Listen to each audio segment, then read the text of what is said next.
I'm going to show a really simple idea that anybody can do to practice improving their writing on cakes. So writing with icing. I already have a bag here with some buttercream icing that I made.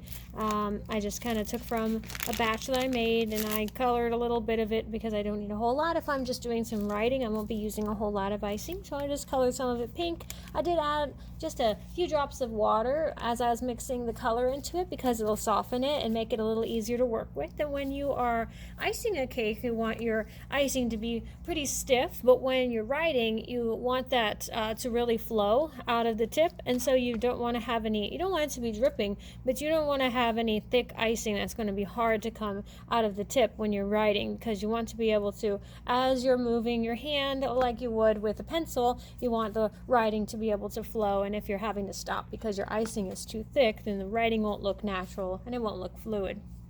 So I'm going to talk about what I have here to set up my little station. I just have a piece of wax paper, and I have it set down so the curling side is facing downward, so it'll sort of flatten out. Otherwise you would have seen the ends curling up, but I have it the other way.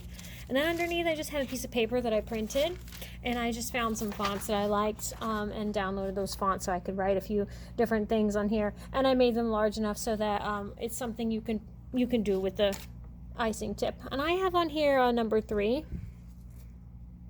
and I have it on a coupler in case I decide to change the size if I want it to be smaller, or if I was going to go with a thinner or thicker look, then I could change out the tip. It's really easy to do. And I showed how to fill bags on the other video, or we made buttercream, so you just take it off.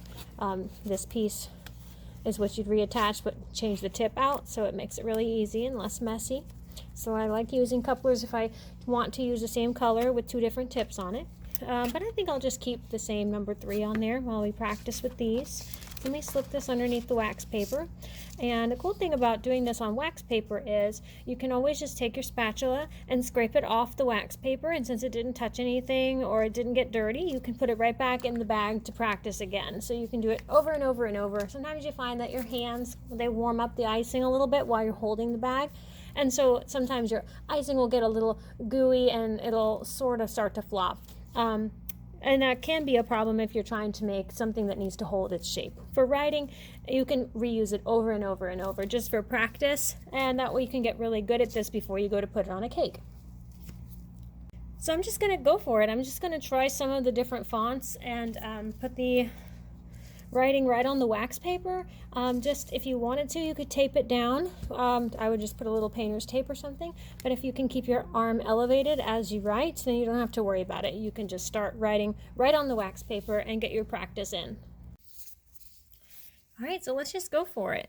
I always like to stand up when I do any sort of decorating, so I just feel like I have better control over what I'm doing, and I'm standing directly over it, so I'm not at a weird angle, and I can tell exactly what I'm doing and where the icing is falling. So it's your preference, but if you're having a hard time getting the icing to do what you want, you might try standing so you can get over it and just have a better angle.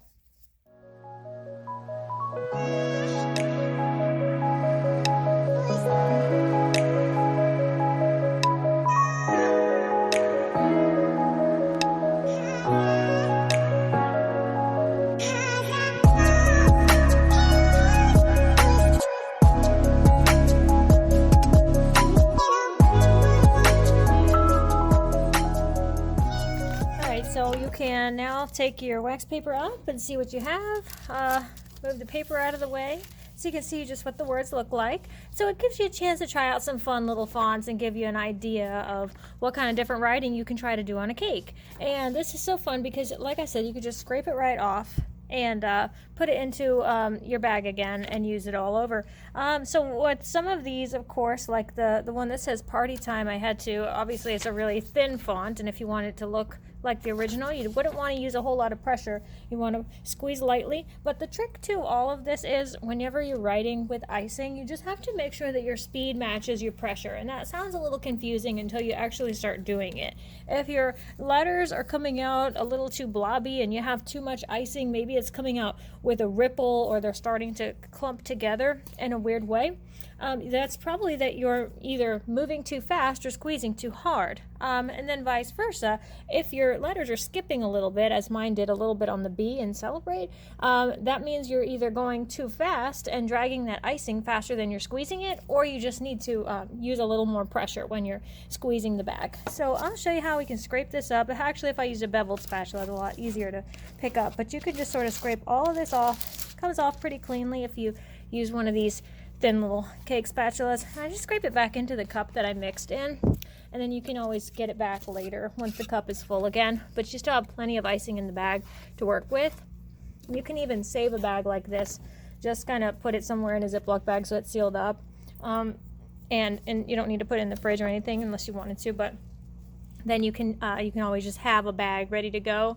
So if you ever needed to write on a cake, or maybe you didn't know what message you wanted to put on there until you always have something there that you can write with.